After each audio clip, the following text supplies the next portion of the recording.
आवश्यक ज्या ठिकाणी तेथे तुमचे सद्गुरु पाय दोरी सर्वमंगल मांगल्य शिवे सदा यावी यावी साकर गुरुनाथा यावी यावी साकर गुरुनाथा साखरेचे दुकान बाजारात साखरेचे दुकान बाजारात राम नाम साकर भरली त्यात राम नाम साकर भरली त्यात तेथे तमले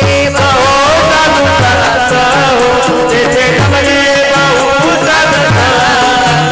यावी यावी साकर गुरुनाथा यावी यावी साकर गुरुनाथा साखरेला घेऊनी अनुभव साखरेला घेऊनी अनुभव दुःख झाले कैलासी सदाशिव दुःख झाले कैलासी सदाशिव प्रीती लागो तुमची गुरुनाथा प्रीती लागो तुमची गुरुनाथा यावी यावी साकर गुरुनाथा यावी यावी साकर गुरुनाथा जनी बने साकर माझी घ्यावी जनी बने साकर माझी घ्यावी 84ची येरदार चुकवावी चौऱ्याऐंशीची येरदार चुकवावी जागा तुमच्या चरणापाशी घ्यावी जागा तुमच्या चरणापाशी घ्यावी घ्यावी घ्यावी सकल गुरुनाथा घ्यावी घ्यावी सकल गुरुनाथा तुमच्या चरणावरी माझा माता तुमच्या चरणावरी माझा माता घ्यावी घ्यावी सकल गुरुनाथा घ्यावी घ्यावी सकल गुरुनाथा धर्म की जय हो धर्म की जय हो धर्म का नाश हो धर्म का नाश हो विश्व का कल्याण हो विश्व का कल्याण हो सद्भावना हो सद्भावना हो रक्षा करो रक्षा करो संतान की जय हो संतान की जय हो आप अपने माता पिता की जय हो अपने माता पिता की जय हो गोपाल की जय हो गोपाल की जय हो माता की जय हो माता की जय हो आप अपने गुरु महाराज की जय हो अपने गुरु महाराज की जय हो बजरंग बली की जय हो बली की जय हो गंगा मैया की जय हो गंगा मैया की जय हो नर्मदा मैया की जय हो नर्मदा मैया की जय हो धरती माता की जय हो धरती माता की जय हो आज के आनंद की जय हो आनंद की जय हो भारत माता की जय हो भारत माता की जय हो प्रभु रामचंद्र भगवान की जय हो प्रभु रामचंद्र भगवान की जय हो श्री छत्रपति शिवाजी महाराज की जय हो छत्रपति शिवाजी महाराज की जय हो भारत माता की जय हो भारत माता की जय हो भारत माता की जय हो देव महादेव गोपाल कृष्ण भगवान श्री गुरुदेव दत्त दत्त दत्त निरंजन सद्गुरु जनार्दन स्वामी महाराज स्वामी मंडलेश्वर भगवान बजरंग बली की जय मातो श्री मासा माता के शोभेश्वर भगवान की जय गो माते की जय मृत्युंजय सर भगवान चल वृषेश्वर भगवान सारंगेश्वर भगवान के जय रामनाथेश्वर भगवान हरिओम हर महादेव हरिओम हरिओम हरिओम हर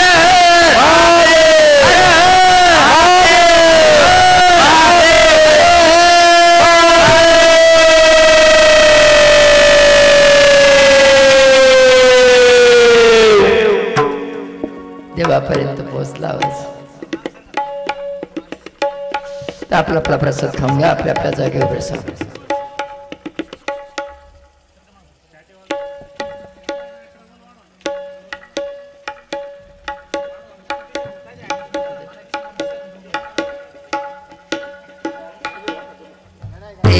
दत्त दत्त दत्त सद्गुरु जनार्दन साई मंडली सरस्वती महाराज की बजरंग बली की मातो श्री मासा माता की जय सोमेश्वर भगवान की जय महंत 108 स्वामी सोमेश्वर नंदगिरी महाराज की जय माते की जय मृत्युंजयेश्वर भगवान की जय सारंगेश्वर भगवान की जय रामनाथेश्वर भगवान की जय हरि ओम हर हर महादेव तुम्ही सनकादिक संत तुम्ही सनकादिक संत तुम्ही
आजच्या कार्यक्रमाच्या मार्गदर्शनातून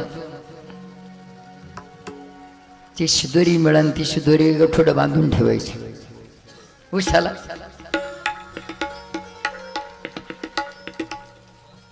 कधी कधी आपल्याकडे शिदोरी असते तरी पण उपाशी राहावं लागतं.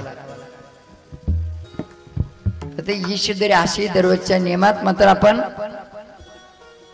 वापरात आणली पाहिजे. नित्यनेम नामी ते प्राणी दुर्लभ लक्ष्मी वल्लभ तया जवळे. आतापर्यंत गेल्या 6 दिवसामध्ये आपण काही विधी मार्ग सांगितले आणि आजही मात्र त्याच पद्धतीने सांगणार. पण दररोज जर तुम्ही ह्या पद्धतीने आचरणात आणत राहिले ना तर ही बॅटरी चार्जिंग होत राहील. एखाद्या ट्रॅक्टरची गाडीची बॅटरी जर उतरून गेली ना त्याला खोलून खालून चार्जिंगला नेवा लागतो. मग चिमटे लावून चार्जिंग करून आणावं लागते. चिमटे लावून चार्जिंग करून आणली ट्रॅक्टर गाडीला बॅटरी फिट केली ते पुन्हा मात्र 6 महिने उभं राहिले बॅटरी उतरून जाईल.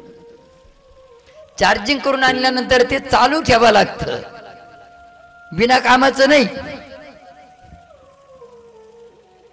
चालू ठेवावं लागतं. चालू ठेवलं की आपोआप चालू चालू चार्जिंग होते. तशी आपली सुद्धा ही बॅटरी की तुम्ही चालू चालू जर नित्यक्रम करत राहिले सकाळ आणि संध्याकाळ. आता उद्या तर मात्र सांगणार एवढे मोठे महादेवाचं मंदिर झालं या परिसरामध्ये. ये भूषणे का आपल्या जीवनामध्ये आपलं दुःख कोणाला तरी सांगावं हे 2-3 दिवसापूर्वी सांगितलं. लग्न करणं सोपं असतं पण बाईला सांभाळणं अवघड असतं. बरं ज्याने संसार केला त्याला माहिती. मंदिर बांधणं प्राणप्रतिष्ठा करणं सोपं आहे परंतु ते टिकवणं अवघड आहे.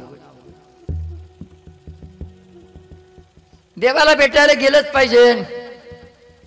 देवाला जर भेटायला गेलं नाही आता उद्याची प्राणप्रतिष्ठा झाली आपण जर वर्षानं वर्धापन दिनाला आलं तर देव कवाच निघून जाईल.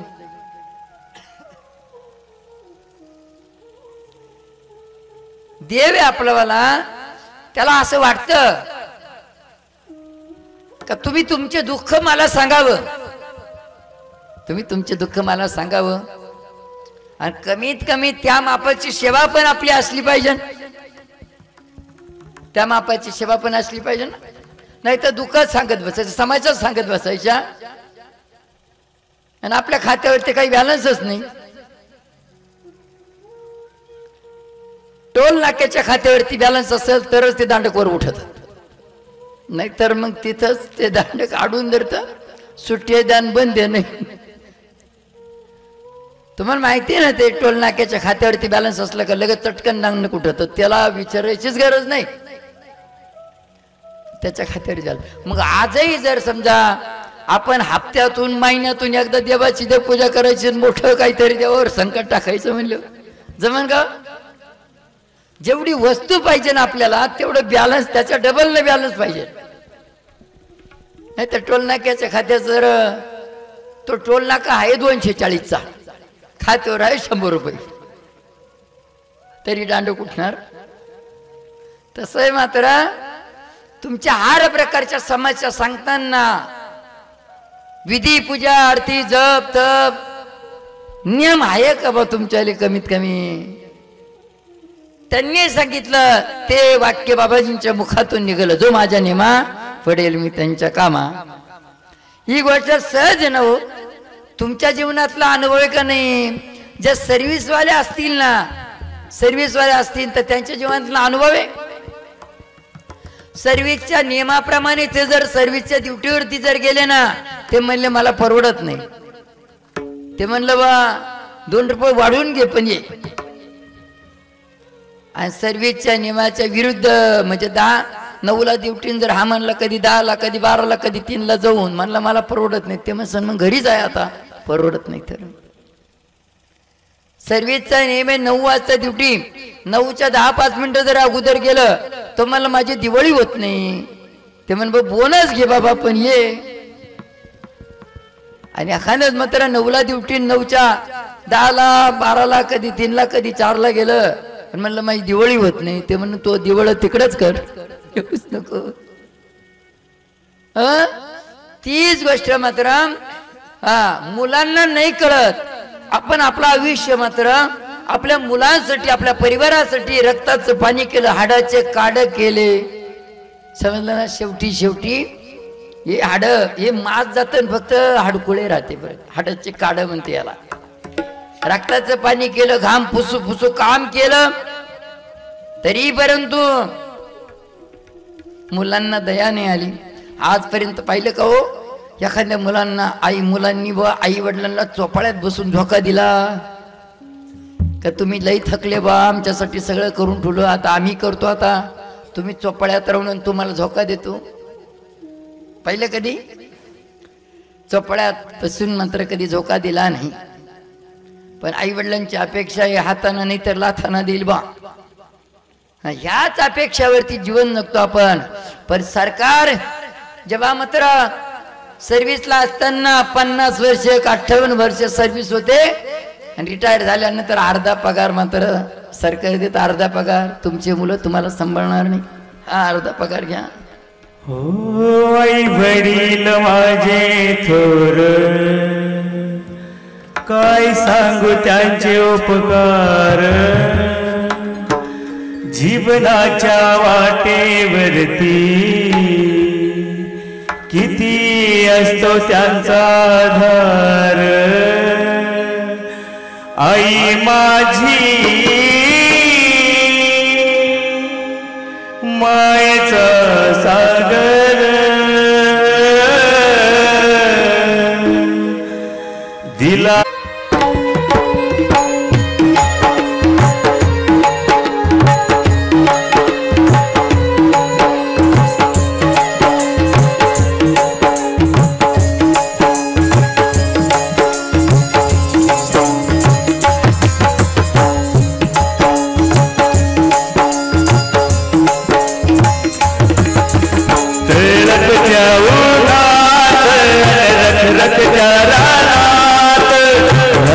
समाजासाठी तू कष्टाच्या घामात.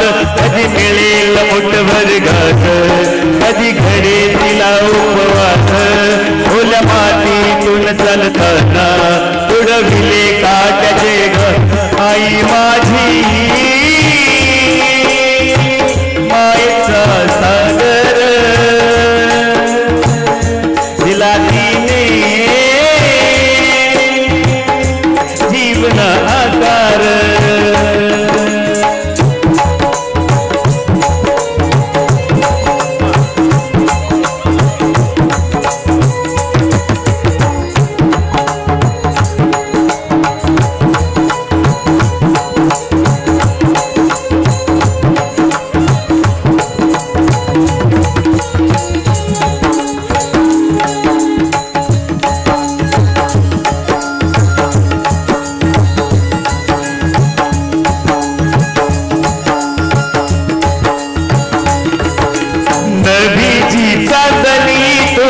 चंद्राची कोर, शीतल तुझी छाया मन हवी जीवनभर. तुझ्या शीतल छायेमध्ये उभे आयुष्य जगेन. आई देवापाशी मी ग, आई तुलाच मागेन. आई माझी मायेचा सागर,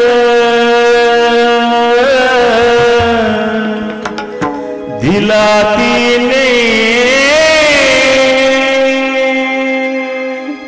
जीवन आकार.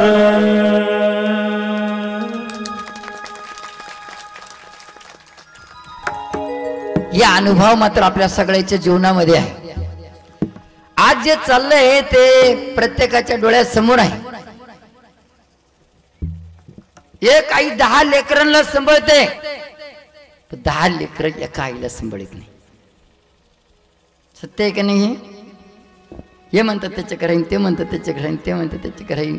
पण आई वडिलांनी लहानपणापासून म्हणजे आपण लहान असताना पासून मात्र शेवटपर्यंत निस्वार्थ प्रेम केलं. बरं, निस्वार्थपणे प्रेम केलं. कुठलीच ऋणातून मुक्त झालो. मी आईवडिलाच्या ऋणातून मुक्त झालो. आम्ही प्रश्न केला का काय मुक्त झालं व काय केलं नेमकं तू?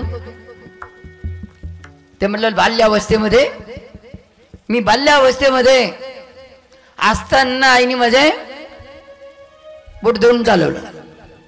मी बाल्यावस्थेत असताना आईने माझं तोंड पुसलं. म्हातारपणात मी त्यांचा हात धरून चालवलं.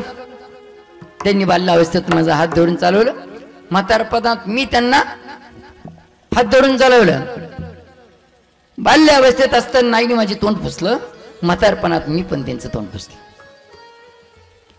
लहान असताना आई वडिलांनी माझं आथरून टाकून दिलं. म्हातारपणात मी पण त्यांचं आथरून टाकून दिलं. लहानपणात मात्र आई वडिलांनी माझे कपडे धुले असन, म्हातारपणात मी पण कपडे धुले. आई वडिलांनी मला दूध पाजलं असन आईनी, मी पण दूध पाजलं. विचार करा. अरे आईनी रक्ताचं पाणी करून अंगावरचं दूध पाजलं तुला. तू कोणाचं दूध पाजलं? म्हशीचं जर्शा गाईचं. अरे आई वडिलांनी तुला बोट धरून चालायचं शिकवलं, बोट धरून चालवलं असन, पण म्हातारपणात तू आई वडिलांचं बोट धरून कुठं चालवलं माहिती? वडील सरकारी नोकरीला होते, आई सरकारी नोकरीला होते. आणि निमा पगार होता ना पेन्सिल, ते पेन्सिलचा निमा पगार काढायसाठी बोट धरून मात्र बँकेत नेलं. त्यांची सही अंगठा करून मात्र पैसे काढून आपल्या खिशात घातले आणि बोट धरून सुखरूप घरी आणून सोडलं. हे स्वार्थापोटी. जर मध्येच काही जर झालं तर याच्या खिशात अर्धा पगार येणार नाही. पण आई वडिलांनी कुठं स्वार्थ ठेवला नाही. म्हणून मात्र इथं बदलायचंय आपल्याला. आपल्याला बदलायचंय. राष्ट्र बदलण्याच्या मागे नका लागू. आपलं आयुष्य संपून गेलं तरी राष्ट्र बदलणार नाही, पण आपण बदललं राष्ट्र बदलणार. प्रत्येकाने आपला विचार केला का आपण बदलायचं स्वतः. मग कपडे घालून कपडे बदलून नाही बदलायचं आपल्याला. आपल्या आचार विचारात बदलायचं आपल्याला. आपल्या आचार विचारातून आपण बदललं ना, राष्ट्र बदललं समजायचं. विसरू नको रे आई बापाला,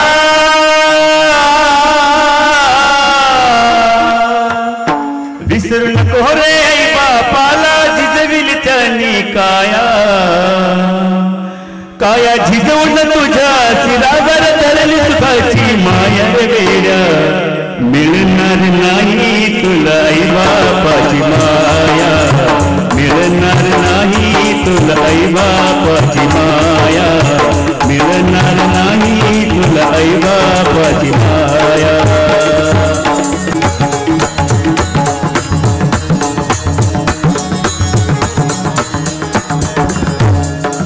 विसरू नको रे आई बापाला, विसरू नको रे आई बापाला, झिजविली त्यांनी काया, काया झिजवून तुझ्या शिरावर धरली सुखाची माया वेड्या. मिळणार नाही तुला आई बापाची माया, मिळणार नाही तुला आई बापाची माया.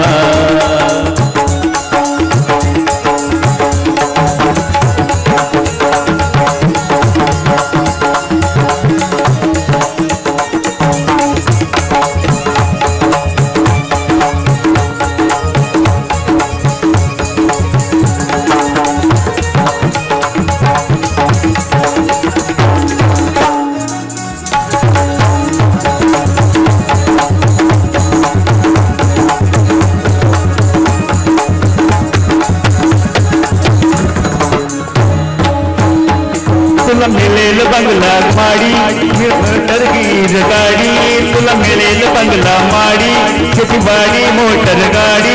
आई बाप मिळणार नाही जाण राहू दे थोडी,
जोरदार टाळी वाजवा.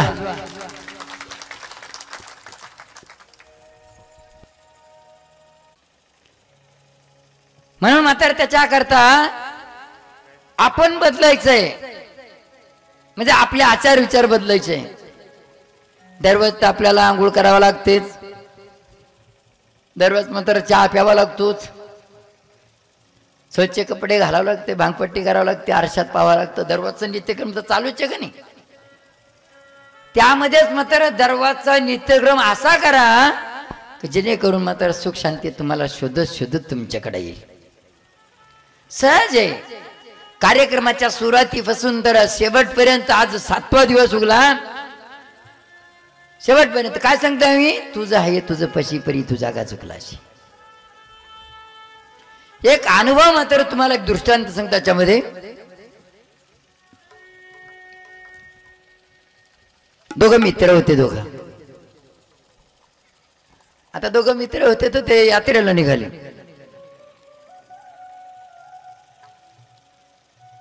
यात्रेला निघाले. 10,000 15,000 हजार रुपये त्यांच्याकडे होते. आता यात्रेमध्ये हौशे गौशे नवशे असतात, हे तुम्हाला सगळ्यांना माहिती. हौशे गौशे नवशे. एखाद्याचं नाव हौशाट होते, तो हौशाने फिरायला जातो म्हणून हौशा. एखादा तर गौशा म्हणते. गौशा का काय सापडेल का काय, खिशे कापणारी ती गौशी. नवशा नवस कबूल करणारा नवशा. आता हौशा समाला घरी काम नाही, असलं काम तर कामही होत नाही.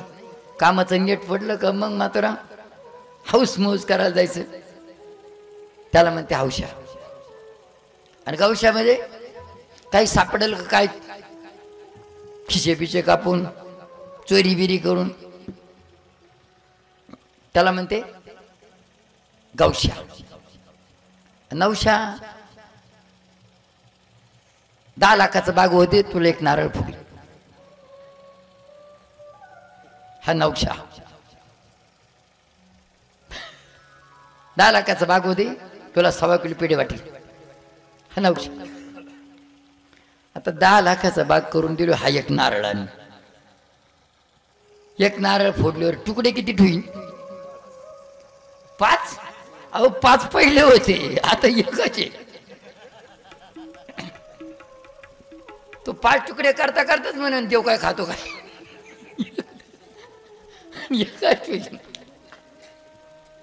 आणि ते बी जर पावलंच समजा, मग त्याच्या चेहऱ्याकडे पावा.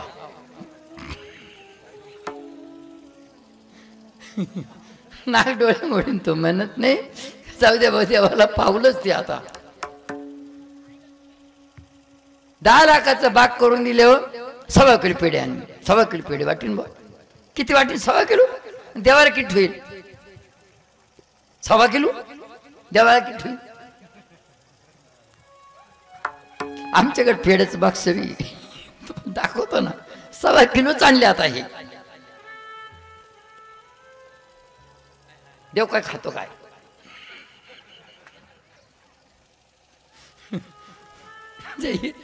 सगळं एक फाडाय नाही.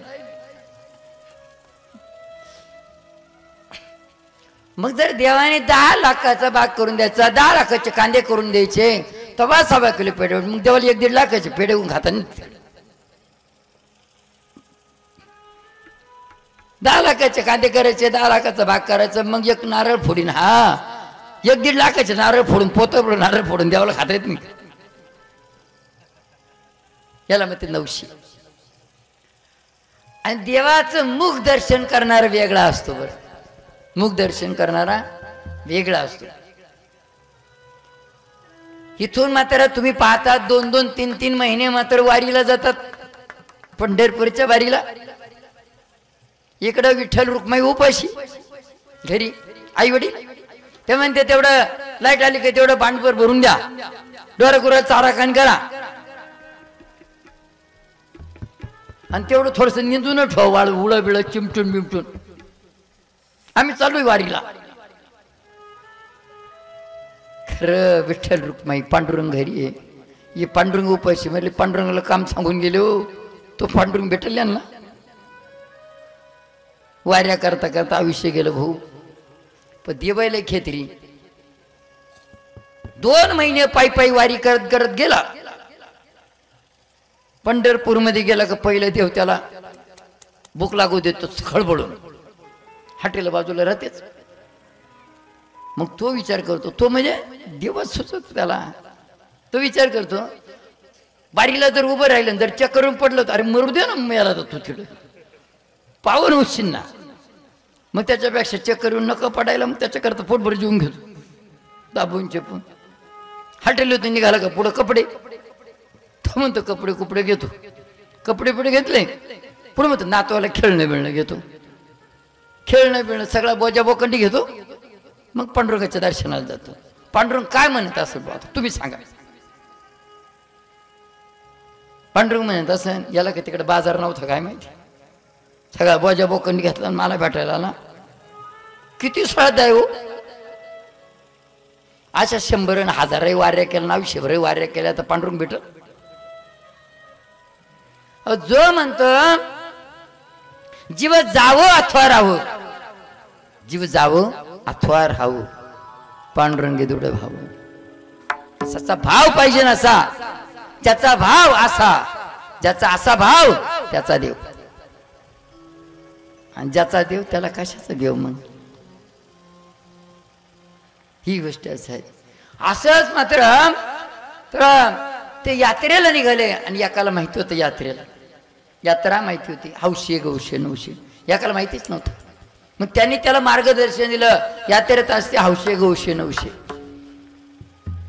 हौशाच्यात नाही पण गौशाच्या ताबडीत जर सापडलो ना पण आपलं पैशाचं गठोडं गेलं मग झेंड्यावर पंढरपूर. मग आपण जर गौशाच्या ताबडीत सापडलं तर एक ठिकाणी मुक्काम करायचा होता आणि 10-15 दिवसाचा मुक्काम. आजूबाजूला सर्व दर्शन करून मुक्कामाला तिकडंच यायचं. तिकडं होते गौशे, तिकडं होते गौशे. मग आता तिथं ज्याला त्याचा अनुभव होता त्याने काय सांगितलं आता इथं मात्र कसं राहायचं. आपण कसं राहायचं इथं. आता रात्रीचे 4 प्रहर आहे. पहिले प्रहर में सब कोई जागे, दुसरे प्रहर में भोगे, तिसरे प्रहर में तस्कर जागे, चौथे प्रहर में योगी. बस अशा पद्धतीनं पहिल्या प्रहारात सगळे जागे राहते, दुसऱ्या प्रहारात संसारी व्यक्ती जागे राहते, तिसऱ्या प्रहारात चोर लोक जागे राहते आणि चौथ्या प्रहारामध्ये योगी लोक जागे राहते.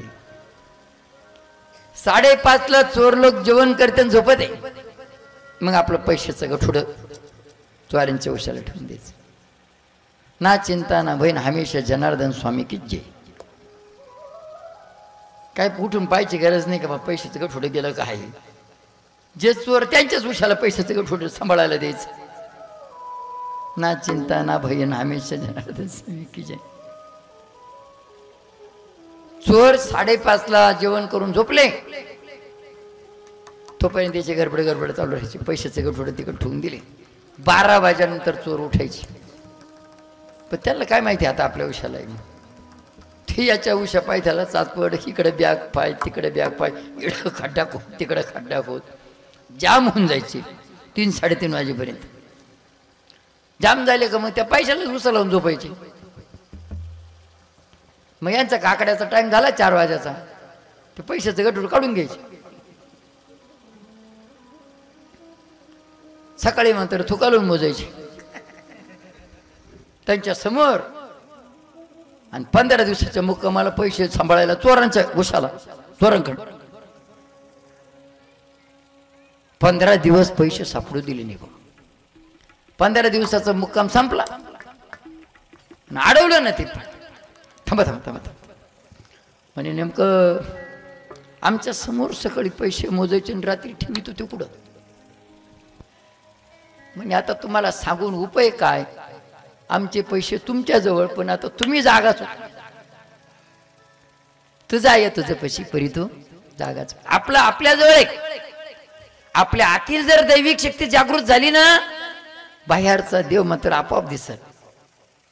जोपर्यंत आतील शक्ती जागृत होत नाही ना तोपर्यंत बाहेर किती फिरा अहंकाराने तोंड काढल्याशिवाय राहत नाही. बरं